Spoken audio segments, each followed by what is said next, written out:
Have you ever signed your name in a guest book and felt like you were signing away something more? Something you can never take back? Every town has a place people avoid, a place where the air feels heavy and the shadows linger too long. Welcome to Whispers in the Dark. Tonight, we bring you a true story sent by a listener who wishes to remain anonymous. It's called The Forgotten Guest, a 14-minute journey into a house that never forgets who enters and never lets them leave. Turn off the lights, lock your doors, and listen closely, because the guest book is waiting for your name. My name is Daniel, and this happened in the fall of 2023. I'm a freelance journalist, always chasing the next big story, especially ones about forgotten places. That's how I stumbled across the Willow Inn, a decaying bed and breakfast hidden in a small New England town, surrounded by a forest of gnarled, lifeless trees. The locals called it cursed, whispering about guests who checked in but never left. I thought it was just small-town folklore, perfect for an article, maybe even a podcast. I arrived on a foggy evening, the inn looming like a skeleton against the gray sky. Its Victorian towers were choked with ivy, and the windows looked like dark, hollow eyes. The front door creaked as I pushed it open, revealing a lobby frozen in time, peeling wallpaper, dusty chandeliers, and a faint smell of mildew mixed with something sweeter, like old cologne.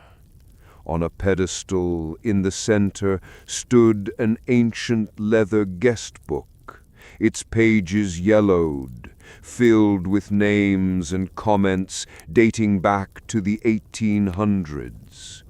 The last entry from 1995 read, "This place sees me." It gave me chills, but I signed my name anyway, thinking it was a quirky relic. That night, as I explored the inn with my flashlight, I heard it, a faint whisper, like a sigh, coming from the walls. "Daniel," it said. I froze. It was my name. I didn't sleep that night. The whispers grew louder, forming fragmented words, names, dates, secrets, like a conversation I wasn't meant to hear. I checked the guest book again, and my stomach dropped. Next to my name, in jagged handwriting, was a new note. "Welcome home." I hadn't written it. I tore through the inn, searching for signs of a prankster, but I was alone, or so I thought. The mirrors in the hallways reflected strange shapes, not my face, but fleeting shadows with no source. By morning, I packed to leave, but my truck wouldn't start. The battery was dead, though I'd checked it before the trip. The inn's phone line was cut, and my cell had no signal, despite full bars the day before.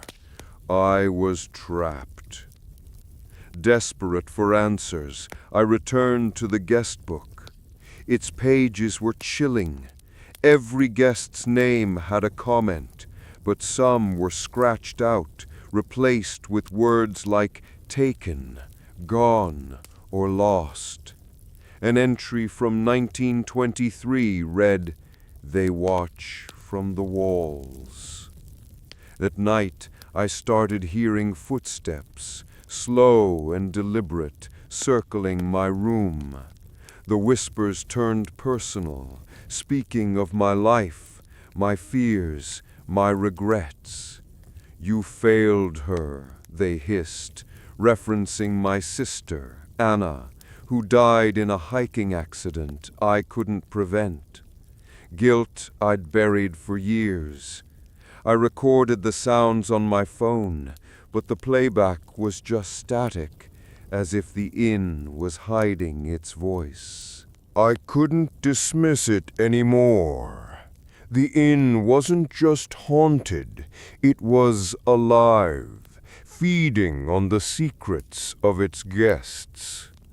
I found a hidden staircase behind a loose panel in the dining room, leading to a locked attic.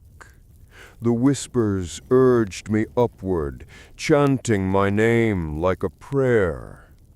In the attic, I discovered trunks filled with personal items, pocket watches, letters, faded photographs of people matching the guest book's names. One photo stopped me cold. My sister, Anna, smiling, dated the year she died. I hadn't brought it. How was it here? The whispers grew cruel, replaying Anna's last moments, her screams as she fell, my failure to save her.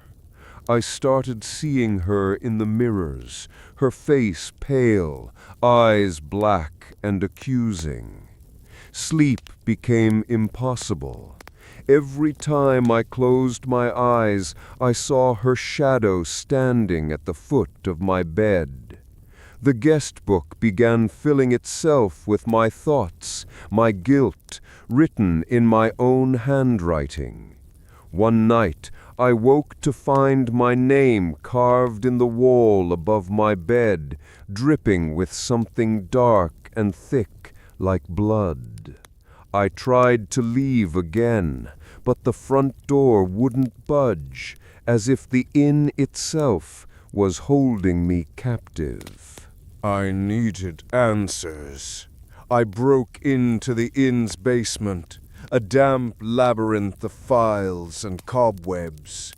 There I found a journal from the inn's foundress, Margaret Willow, dated 1870. She wrote of a ritual gone wrong, a pact with an entity called the Keeper.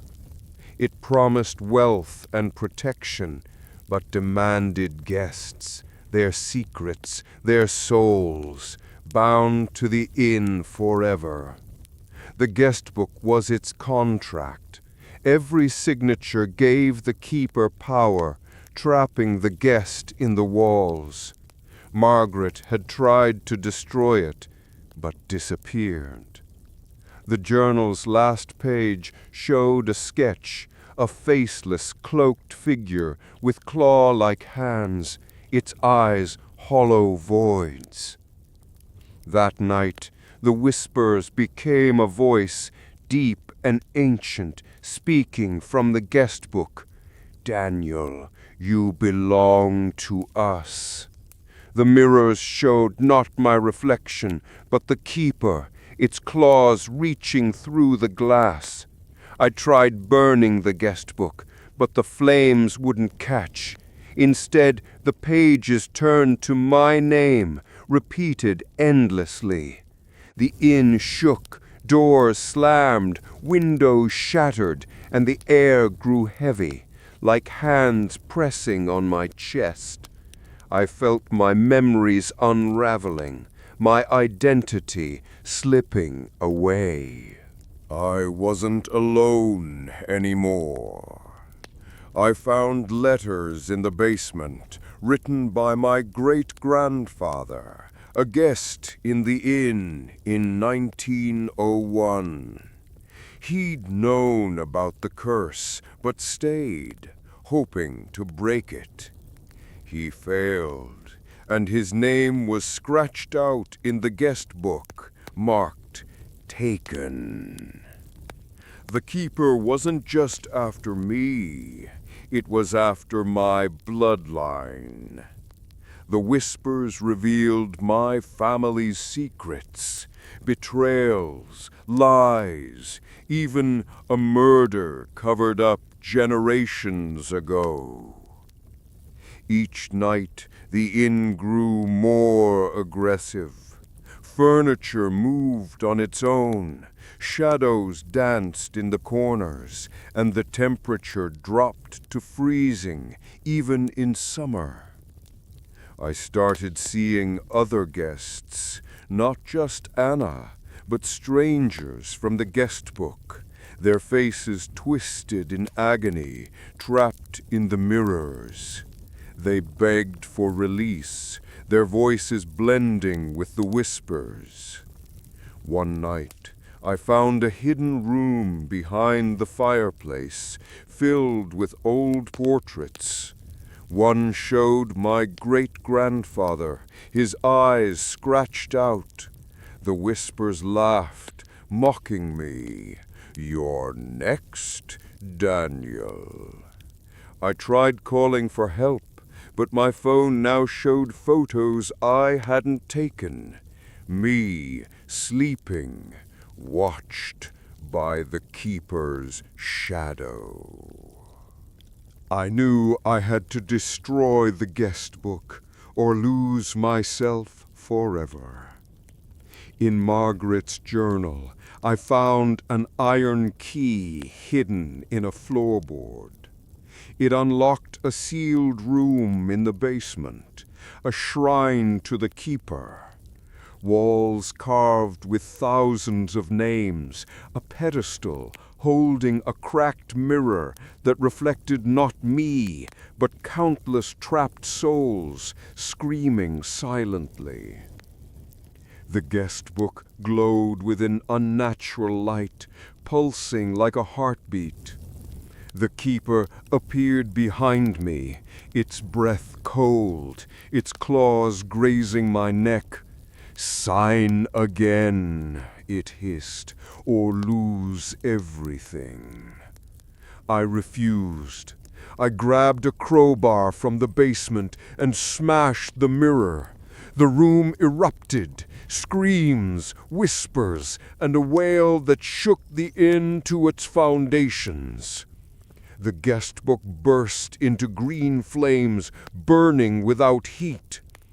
The keeper lunged, its claws tearing my shirt, but I ran, dodging falling beams as the inn collapsed. I stumbled into the forest, the willow inn crumbling to ash behind me. The whispers stopped, but as I caught my breath, I saw it. My name, carved into a tree, glowing faintly under the moonlight, as if the keeper was still watching. Daniel escaped the Willow Inn, or so he hopes. The guest book is gone, but some signatures linger forever. Have you ever stayed in a place that felt alive? Share your chilling stories in the comments below. If this 13 minutes tale kept you awake, hit that subscribe button for more long-form horror from Whispers in the Dark. Be careful where you leave your name. You never know who's watching. Good night, and check the shadows before you sleep.